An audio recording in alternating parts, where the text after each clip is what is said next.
जय श्री हरि विष्णु।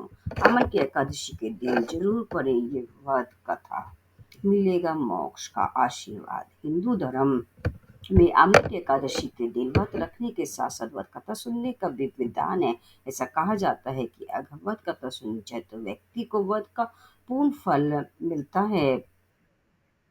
जो पंचांग के अनुसार अब लोग शुक्ल पक्ष एकादशी के दिन अमर की एकादशी का व्रत रखा जाता है। इस दिन भगवान विष्णु की पूजा और व्रत कथा सुनने का महत्व है। इतना ही नहीं, एकमात्र ऐसी एकादशी है जिसमें भगवान शिव की पूजा अर्चना करने का भी विधान है। इस एकादशी को रंगभरी एकादशी के नाम से जाना जाता है।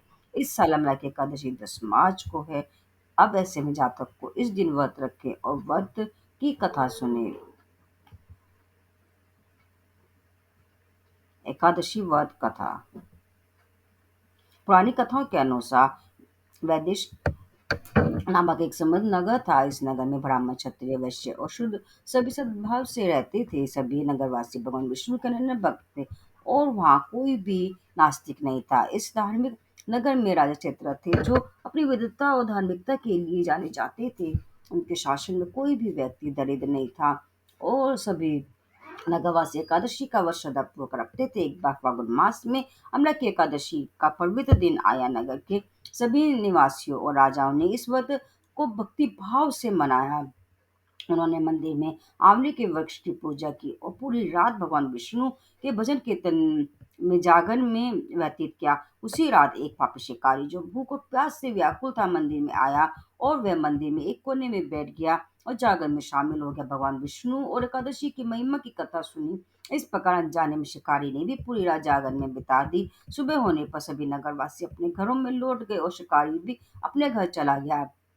कुछ समय बाद शिकारी की मृत्यु होगी, परंतु अमला की एकादशी की कथा सुनने और जागर में भाग लेने के पुण्य के कारण उसका पूर्ण जन्म विदुरथ के पुत्र के रूप में हुआ। राजा ने उसका नाम वसुरथ रखा। वसुरथ बड़ा होकर एक शिकार शक्तिशाली राजा बना। एक दिन वह शिकार के लिए निकला, लेकिन जंगल में रास्ता भटक गया। थक कर वह एक पेड़ के नीचे बैठ गया। उसी समय विदेशी मलेशिया वहां आए। उन्होंने राजा को अकेले पाकर उसे मारने की योजना बनाई, क्योंकि राजा ने उन्हें पहले देश से निकाल दिया था। उन्होंने राजा पर हथियार फेंके, लेकिन आश्चर्यजनक रूप से उनके हथियार फूलों में बदल गए और राजा पर गिरे। इसके बाद में सभी मलेशिया अचानक जमीन पर गिरकर मर गए। जब राजा बदसूरत की नींद खुली तो उसने देखा कि उसके शत्रु मृत पड़े हैं। वह हैरान था और उसने सोचा कि किसने उनकी रक्षा की है। तभी आकाशवाणी हुई, "है राजन, भगवान विष्णु ने तुम्हारी रक्षा की। तुमने अपने पिछले जन्म में अमल की एकादशी की कथा सुनी थी और उसी के पुण्य के कारण आज तुम्हारी शत्रुओं से रक्षा हुई है।" राजा वसुदेव ने भगवान विष्णु की कृपा को समझा और अपने नगर में लौटकर धर्मानुसार शासन किया। वह धार्मिक कार्यों में लीन हो गया और अपने राज्य में शांति और समृद्धि स्थापित की। ये थी अमला एकादशी की व्रत कथा। बोलो जय श्री हरि विष्णु।